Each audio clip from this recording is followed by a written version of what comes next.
Hey everybody, this is the Pastime Paradise podcast with Kahai. Aldrine. And Aaron. Yeah, this week we're going to talk about, it's almost like a free-for-all I wanted to do. Like, what is the thing that you want to talk about, but you feel like people haven't seen or heard of it, or they don't know about it? So is there something that you guys want to geek about where it's like, oh my gosh, I can't believe this thing isn't more well known for how good it is? And this kind of came from me and Aaron were talking about a band that we both like that is like, God damn, why doesn't these guys have more views or more listen? They're a fucking awesome band. But do you want to jump off the boat with that, Aaron? I guess so. Yeah. Yeah, because Kahai and I actually started this episode talking already. Like before Aldrine jumped on, we were talking and it was like, oh man, we should have just pressed record already. Because we were talking about the band Ripe. I guess just based off of their name, like you can kind of tell why they don't have that many views is because it's such a generic term, right? Yeah. If you go onto YouTube or like if you're searching on Google, you have to type in Ripe the band to get anything about them. If you type it in YouTube, it's like just another random person. Yeah, if you type in Ripe the band and then you listen to anything that they do, it's like, oh man, their songs are so great and their musicality is just off the charts. But you look at their views and it's like, it's kind of crazy. I don't think they have some of the videos that are popular for them. They don't even have 1 million views on any of their videos. So like we were talking about, they have this song called Talk to the Moon. They all came from Berklee College of Music. And so it's on the Berklee page, and that's like one of their most famous songs. And yeah, what is it? 717,000. Yeah, 717,000 views. And it's just like a incredible song. If anybody listening hasn't heard of Ripe the band, check it out. Talk to the Moon is like, I was telling Kahai that I don't think they even play this song anymore because it's so vocally taxing. He just does some amazing acrobatics and their horn section is so tight. Like the entire band is just so tight. The hits are like crisp, super crisp. And vocally, he switches between like that powerhouse growl sound and like yodel flips like all over the place. Unbelievable. And it's a live version too, right? And it's just, I don't know, like it's such an amazing example of what you can do as a group musically. And nobody has seen it, basically. Have you heard of this song, Aldrine? No, I've not. I've not heard of Ripe. Yeah. So I have it pulled up. Maybe I'll just play it a little bit because it's like, just listen to the vocals, what Aaron was talking about. But also, the band is so fucking tight. Yeah. Like, they're so good together. Them playing this song alone, if they did this and they recorded it and they sent it into Berklee, Berklee is like one of the hardest music colleges to get in. That's like a instant audition tape, right? Like, fuck, yeah, you're in. You're so good. But yeah, I'll just play like a little bit. Okay, yeah. Hey guys, this is Kahai while editing this pod. Just wanted to let you guys know that we can't actually play the copyright music, but if you want to check it out, check out the Patreon post. Everything will be linked below. Okay, I'll let it get back to our reaction to Talk to the Moon. Dude, that's dope. Those horns are so sick. From the horns to the guitar that's kind of happening, the bass. Damn, yeah. Berklee students, man. Yeah. It's almost like they had, I don't know, like 5 to 10 graduating classes that was just super into funk music, right? Because for the past decade, I feel like a bunch of Berklee graduates are just making like just the best funky kind of music like this, you know? Yeah, and another video that they had was with Alan Stone, and it's like, oh, it's so fucking good. And then it's just like 5,000 views or something. It's like, what is wrong with people? Yeah. Come on, guys. Like, watch this shit. Yeah, Oh, it's so good. It's one of those things where it's like, are you seeing and hearing what I'm hearing? Because if you are, then you would be shouting this from the rooftops, but apparently nobody is. So, Oh my gosh. so yeah, so I guess that's what today's topic is about. If you have anything that you feel like, is nobody hearing what I'm hearing or nobody seeing what I'm seeing? Yeah. Well, at least this particular one has got like 700,000 views. Yeah, but it was uploaded 11 years ago. Oh, damn. Okay. Yeah. I mean, I was telling Aaron too, right? Like, this is on Berklee's YouTube page. So it's like direct to the core audience that would listen to them, and it only has 717. It's like, come on, even Berkeley, it's like, fuck, guys, listen to this shit. Yeah. Since we were both kind of talking about Ripe, Aaron, do you have something related to Ripe or another band or something? If we're talking about music or music and comedy, there's a channel on YouTube. It's Brett Domino. Oh, I've been talking about Brett Domino for like a long time. His band name is the Brett Domino Trio, but it's only two guys. It's such a great mix of comedy and music. He's such a great musician in general, but he came up with the character Brett Domino, a British guy who is kind of a introverted, socially awkward person, but he's so good at music and like, just fantastic. It's like a brilliant comedic act, and no matter what he does, he's done so many things, and he just can't reach that level of virality. I mean, I think he's still trying to make it work, but it's never reached that tipping point where people are really like sharing what he does. And maybe it's just because the level of awkwardness is like too much for people. And a lot of people judge by like the thumbnail. Yeah. And I think like seeing the thumbnail, you're like, I wouldn't click on that, you know? Yeah. But that's part of it. That's part of why it's hilarious, his level of awkwardness. And I don't know what to do. I feel like I've tried to tell people about him for so long and nobody has taken the bait. So. But he has a series of videos on YouTube of how to write a pop song or how to write a song in this person's style, and they're all really amazing too. But all of his videos are really, really good. Yeah. And he's done like style parodies that are just on point. And so, Yeah. just a great channel overall, but never really reached that virality kind of tipping point. So, He's got 4 million views on that How to Make a Hit Pop Song. But then that was 12 years ago. yeah, but I feel like those are his most popular videos, and he has original music and he has a lot of like really, really funny stuff, but none of that really gets views.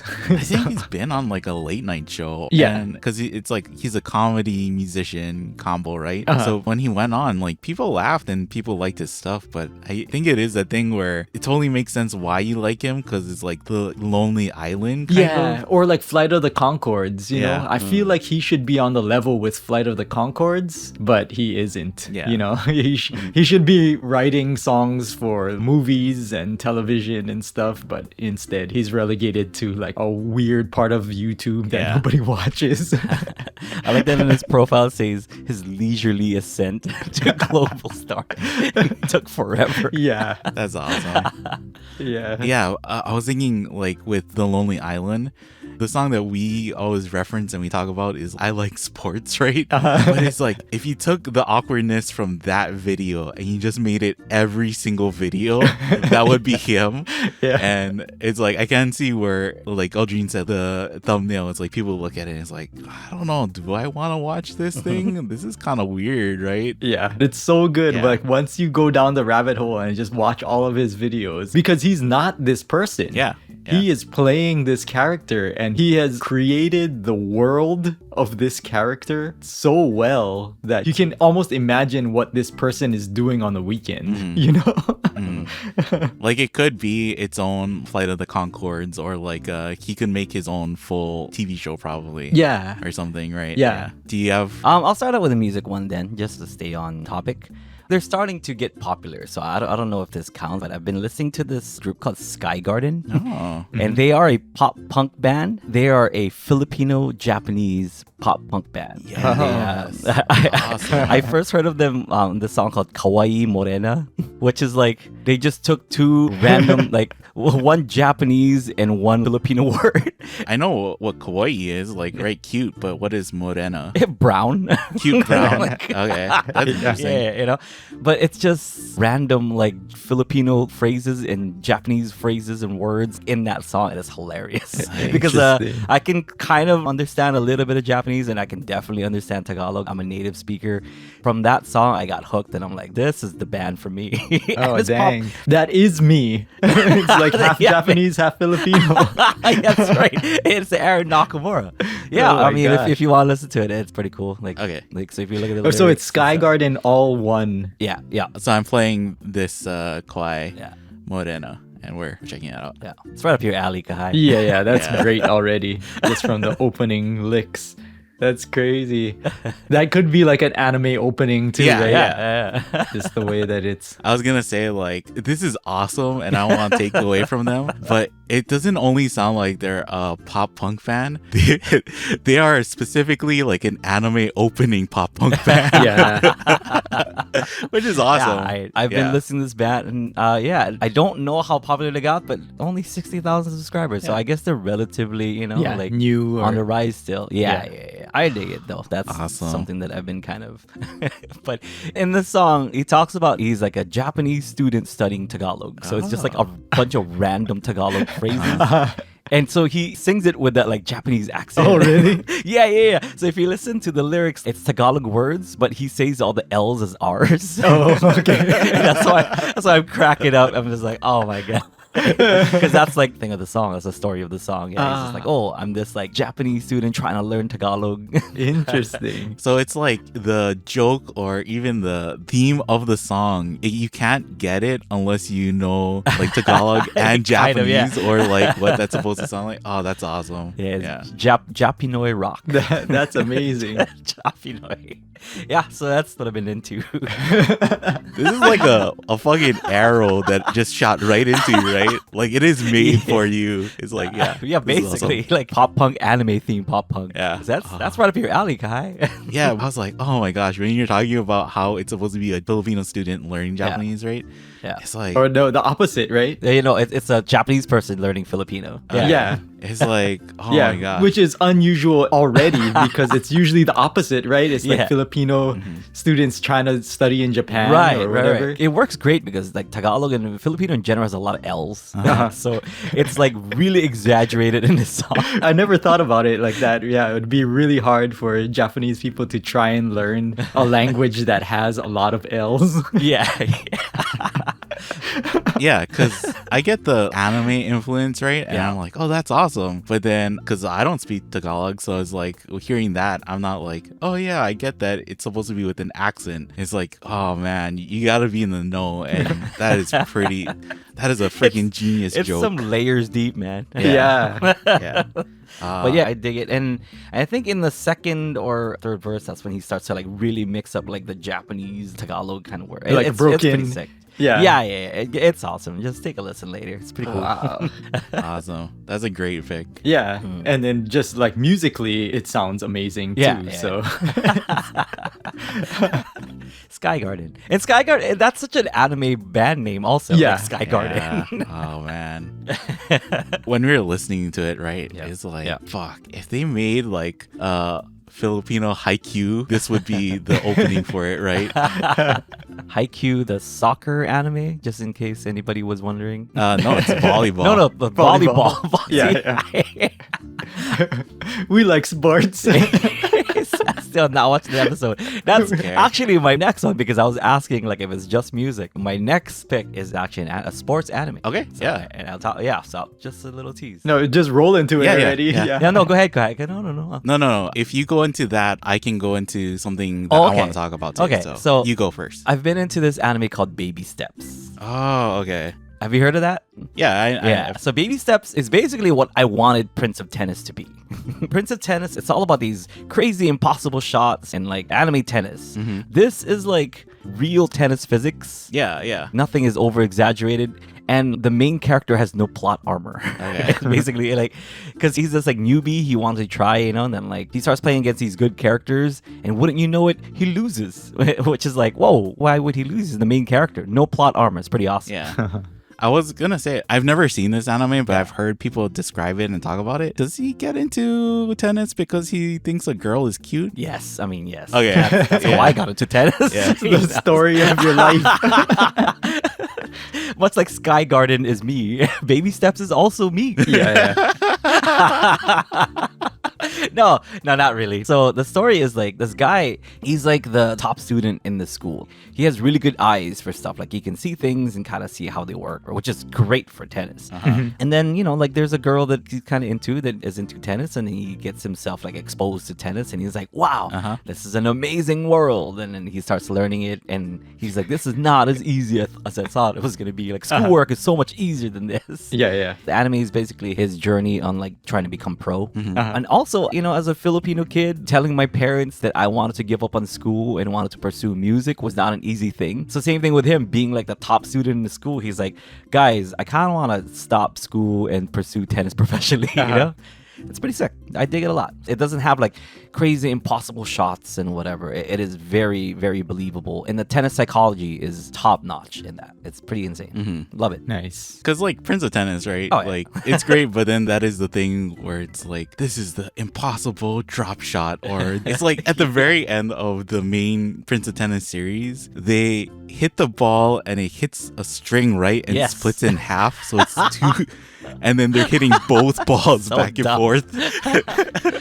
At first I'm like, oh, it's pretty cool. And because some of those shots are like, okay, like these are exaggerated tennis shots, like they're actual tennis shots, but in an anime, it's just like over exaggerated, which I can get behind. But then when you have stuff where like it splits in half or whatever, and you're returning both balls at the same time, that's when you lose me, man. Yeah. I mean, that anime and the genre of shonen, right, is made for young boys. So it's supposed to be where it's exciting or almost magical or mystical, and they call out their special move, right? It's almost like an attack. It's like, I'm doing this. Yeah, and then they it's hit not the ball. that at all. He just hits it. He just hits the ball. And then he's like very observant. He's looking at the form. And I'm a form nerd, like especially for ukulele. Like I'm a form nerd, So there's a scene where like he was up against a really good server. So he's just kind of like, I believe that serves are a really good weapon. Like I'm gonna watch him and do exactly what he does, and then he does, and then his coach kind of stops him and he's like, don't do that. And he's like, why? Like I'm just trying. Like, no, your body's not built like how his body is, And then they go through this whole thing where like, okay, well, if you want to do that, then these are the workouts that you gotta do. It's very believable. I dig it a lot. Oh yeah, and it's not a new anime either, No, right? no. And nobody really watches it because Not it's called really. Baby Steps. Yeah, kind of like ripe. Yeah, it's like the same thing, right? Yeah. Oh, yeah. But I dig it a lot. It's pretty good. Okay, to lead off of that, like for anime, one of my favorite mangas that I feel like is criminally viewed or people don't know about. If you look it up, people are like, why isn't this being talked about? Or why do people not read this? It's a manga called Drifting Dragons. And I don't know if you guys can see this, the art for it though. I love it already. Yeah. The art is sick. Yeah. Art is sick. It's so good, but it also had an anime series and they did this manga fucking dirty. Oh, really? Yeah, it's not terrible, but then they use like 3D CG anime and it kind of just gets rid of like all the grittiness of the like panels and stuff. So it doesn't look as good. But the story of this manga is that it's a crew on an airship and it's the equivalent of whaling. They're hunting dragons for their oil. And it's kind of like what would be the end of the era of whaling. It's the end of hunting dragons where they found oil and things that are more easily sustainable, so everybody's moving to that. But this crew still hunts dragons, and it tackles some pretty interesting things of like, how do you hunt or make a living off of something, but you also respect it and you also try and like preserve it too at the same time, like there is a way to do both. So, oh man, I think for the art alone, it has some of the best art, but the story is pretty fantastic too.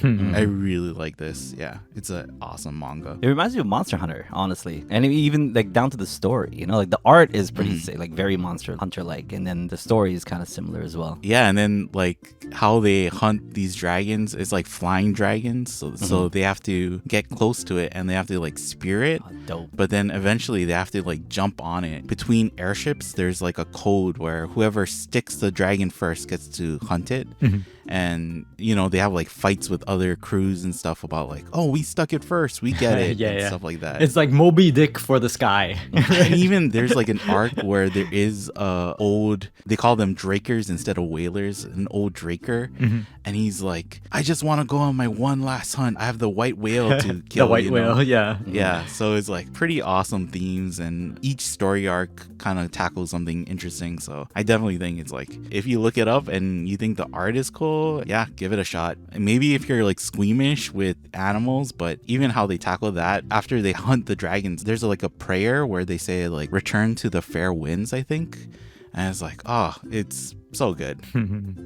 I'll definitely check that out. That looks sick. But you recommend the manga rather than the anime? Yeah, I mean, the anime, it's okay. It covers like the first couple arcs or whatever, but oh my gosh, the manga art is just so good. And I think if people watch the anime, I don't think they would convert over to the manga. So I would say, yeah, definitely check out the manga.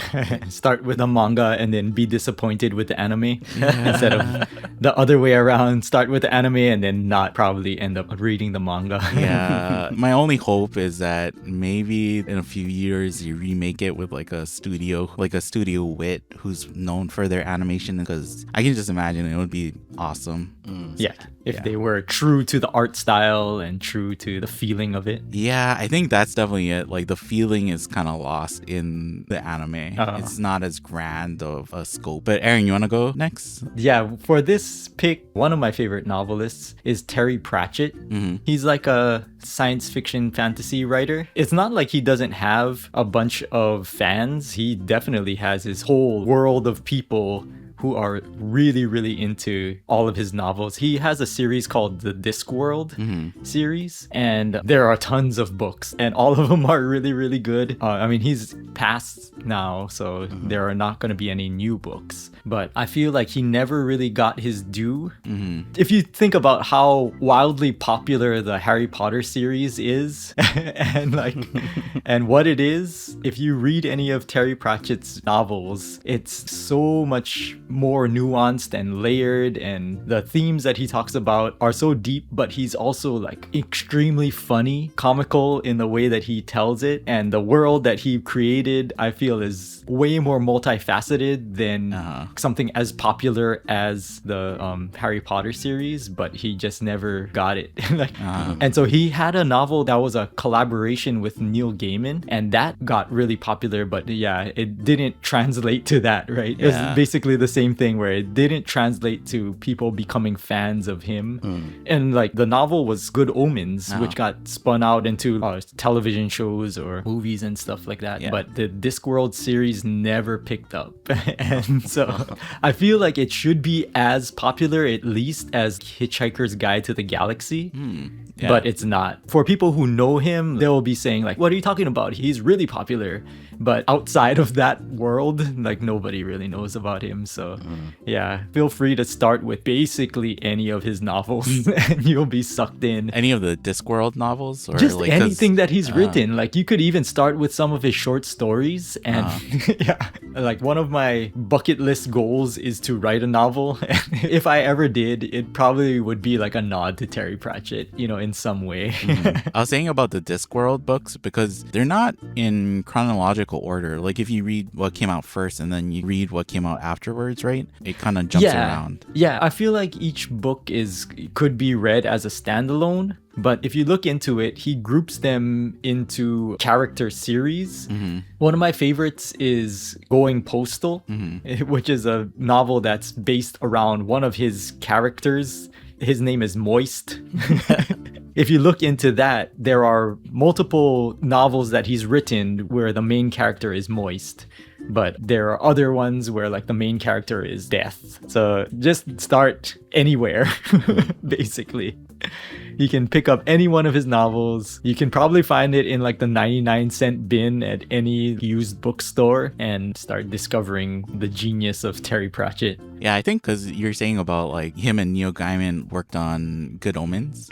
That's what you hear, is that he is the author's author, where other authors love him, right? Oh, like, yeah. love his writing and love reading it. And I think for the Good Omens series, I don't think it was like he went up to Neil Gaiman and it was like, oh, can you write this with me? I think it was Neil The Gaiman opposite. who went up to him. Yeah, probably. Yeah. And I was like, I'm such a fan of yours. Can you write it with me? And when you look up Good Omens, it's always like Neil Gaiman is the first one to come up. But yeah, I know that several authors who, especially sci-fi too, right? Yeah. Have said like That cite he's him. probably one of the best science fiction authors ever. And I don't think he really falls into that. Like, he doesn't really fall into science fiction or fantasy, but he almost created his own category and then he just did that really well. And so maybe that's why it's a little bit hard to find him, because in regular bookstores, people don't know where to categorize him. Maybe the main through line of this podcast is like SEO is what makes people. That sucks. Yeah. Basically anything we touch, that's like the Yeah. that's always been the story. Yeah. We are really into things that are hard to find. Even this, right? Because you said SEO, but it's like, god damn, it's not like search engine optimization, right? What is the SEO for Borders, and why did Terry Pratchett not fall into that or optimize his search engine of Borders, you know? It's Yeah, like, yeah, because I think he started writing in like the 80s or something. And so he's been writing for a very long time. And so he's gone through every wave of that, like the Walden books of the world, and not being able to be found in those or airport bookstores and stuff. So, yeah, okay. Another manga, I guess, I'm really into. You know, you're talking about baby steps and how they get into like the actual things behind playing tennis, right? I love mangas where you can tell that the person who's writing it is either super knowledgeable or just like a huge nerd about whatever they're writing to. And so this weird manga that I think it got some traction, but not a ton, and I think is awesome, is Isekai Doctor. And Isekai is like this genre of manga and anime where somebody gets transported to like another world. It's blown up in recent years and it's full of tropes, and it's kind of one of the most generic versions of manga or anime. But this one is like so fucking, I don't know if you guys can see the art style. It's so good. The art too of this. It looks beautiful. And like every panel is just amazing, you know. The details in the background. Whoa. Yeah. That's sick. Okay, so there's all these details and you think it's like, okay, it's a doctor going to a fantasy world, right? Or whatever. They go into like the medical terms that they use. And they do like surgery and they're explaining things like why this is how you do it or what you normally do. There will be like full blocks of text. It's like, oh my gosh, I can't imagine being the translator for this, because they're like, how do I explain a gastrointestinal surgery to remove a tumor, you know? It's like, fuck, this is so much work to just translate this. But so it turned out that the person writing this did go to medical school as a gastrointestinal specialist. So when they say things, it's just like, oh my gosh, this is so good. And obviously it's a person who knows what they're talking about. Sometimes with other stuff where they're supposedly like, oh, they're a genius at this, or they cover this topic, it's a little hand wavy where they're just like, oh, don't look at this. But then he gets sent to this fantasy world with his bag of medical supplies. But then it comes to a point where it's like, I'm kind of running out of saline. I'm kind of running out of clean scalpels and tackling those problems, you know? Oh, it's so good. We've done a podcast before, right? Where it's like people who are obsessed like us. And I think that's the thing I like about manga when I find manga like this. You can obviously tell the person who's making it is like obsessed or loves this thing that they're writing about too. Yeah, like there's no way that they would be able to create something like this without deep knowledge about the subject. Yeah. And I've read some manga too where people who wrote it, they're like, oh, I didn't actually know about this topic or this thing. But the thing I appreciate about that too is like they'll go like, okay, so I hired a paleontologist to help fact check my manga or tell me, and it ends up becoming like this manga is more accurate than Jurassic Park with dinosaurs. It's like, oh, it's so fucking good. Right now, unfortunately, I think this series is on hiatus, but if you read it, you can get to like 40 chapters or so, and it's good. I don't know if they'll ever make an anime out of it, but oh, fuck, it's so good. I might as well just say Ginger Root. So since I introduced Ginger Root to you guys, I'll take Ginger Root as an unknown because he's still relatively unknown. But in the circles that he wants to be in, he's pretty big. Actually. But if you look at the amount of views and amount of attention that he's getting, it's criminally low. It's like pretty low. Okay. So I discovered Ginger Root accidentally. I was watching YouTube, and YouTube has that autoplay. And it played onto Loretta. And then we're like, the fuck is this? It looks super old, and it was the music video for Loretta. And he looks like our friend Russ. It's like, what is Russ doing? He kind of looks like Russ. I'm like, wait a minute, wait, don't touch it. This is kind of good. Once he gets to that guitar riff, and I'm like, whoa, wait, don't touch. Like, I can't listen to this. And then we proceeded to be entertained for the entire video for Loretta. So I think I'm going to claim Ginger Root in this one. Oh, yeah. Yeah. And just recently, I was telling both of you, so there's like a music video for... I Just Might. Yeah, so Bruno Mars, I Just Might. The video for that, like, was it inspired by Ginger Root's Loretta? Because it is duplicates of himself playing on a stage.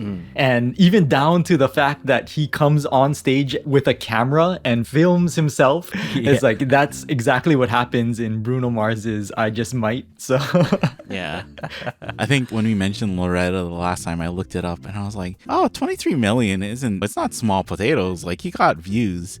But then the last time we said that, I looked up I Just Might and I was like, oh yeah, I Just Might has more than that. But right now it's sitting at 155 million views for I Just Might. So it's like, that's a Bruno Mars view count, right? Like, How much is Ginger Root? 22 or 23 million? Yeah, it's pretty good. Respectable. Yeah, because that one went viral. Yeah. But usually he gets like 50K and under. For any of his other videos. After watching that, I watched the rest of his stuff, and he's like a really good. I think he's a Berkeley student also, right? Something like that. He went to like a music school. It was basically reminiscent of like old YouTube. It was pretty cool. I think he's been on YouTube for a while, like trying to do this thing. You know? I just like that his entire channel is throwback to like old school in general, like YouTube or old school like Japanese entertainment. You know, it's pretty dope. So that's an awesome accidental find for me. It's pretty cool. I'm like looking up his Wikipedia and stuff. He went to Chapman University, which is my sister's university too. Should have told her, like, did you know this guy? Was this guy doing awesome stuff when you went to college? His name is Cameron, right? She's recognizing him. It's like, oh, that's that weirdo guy, like, that just makes videos all the time. He just hung out in his car, in his Honda Element, right? That's Russ. That's why. It's a young Russ. There are car videos where like he's making videos in his car. It was like toaster sessions is what he called them, because like the Honda Element looked like a toaster. A throwback to like a previous episode, I was gonna say, my sister, if I asked her, do you know this guy? She's like, yeah, that's a guy that was riding snakeboards all over the campus.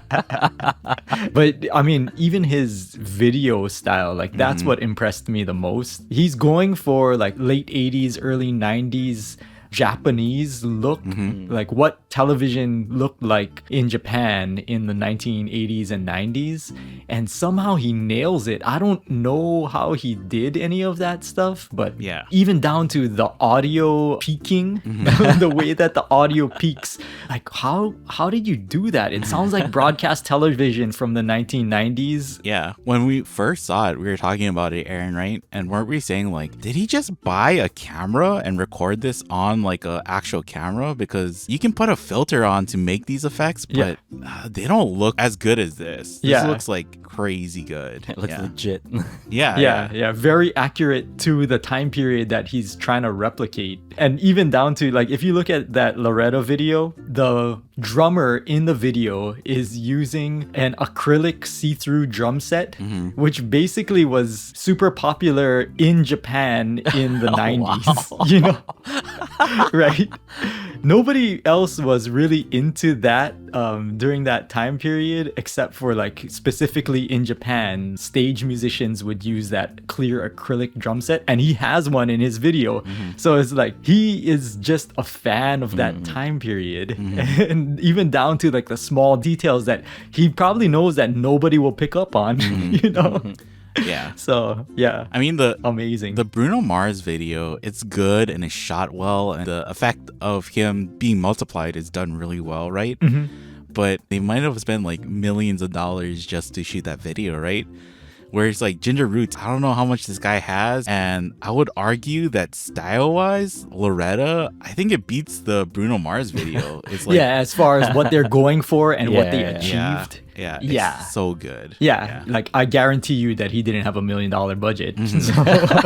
But I mean, he probably had a sizable budget though, because Yeah. he had like a studio Yeah, that he but- recorded at and everything, you know? But, you know, coming from a video perspective, it is seamless because we have done videos for Ukulele Underground, like no budget videos where we multiplied Aldrine. But even then, like if you really nitpick it, you can find the seams. And I don't know how he did it because within that same shot, there were a lot of versions of him playing all of the different instruments and it's seamless. Yeah. Like, I don't know. Yeah. You know, like for Bruno Mars, it's like he's good at music, but for other stuff, you know, he's like he can hire somebody to take care of the visuals for his music video. Yeah. But with Ginger Roots, it's like you can tell he's like a true artist in every sense of the word, where it's like just everything. It's like, fuck, this guy is so good at every single detail. It's like, Yeah. damn. Yeah. Pretty incredible. So We could probably keep glazing Ginger Root and the rest of these guys even more, but we're going to head out and then we're going to record our extended PP where maybe we'll talk about more people that we didn't mention. But if you guys have people you feel like this person needs to get talked about or this person needs to get viewed, please let us know in the comments. We would love to check them out ourselves, and maybe we'll come back with viewer or listener submitted stuff too. Send suggestions for any ideas for what we can talk about in a future podcast. If you want to listen to the extended PP, check out our Patreon, patreon.com/PPPod, where you can sign up for the Strandy tier, only $5 a month, and you can get all the extended PPs. We have about 28 maybe. So there's a bunch to listen to and a bunch to check out. But thanks for listening. We'll catch you guys next time. Bye.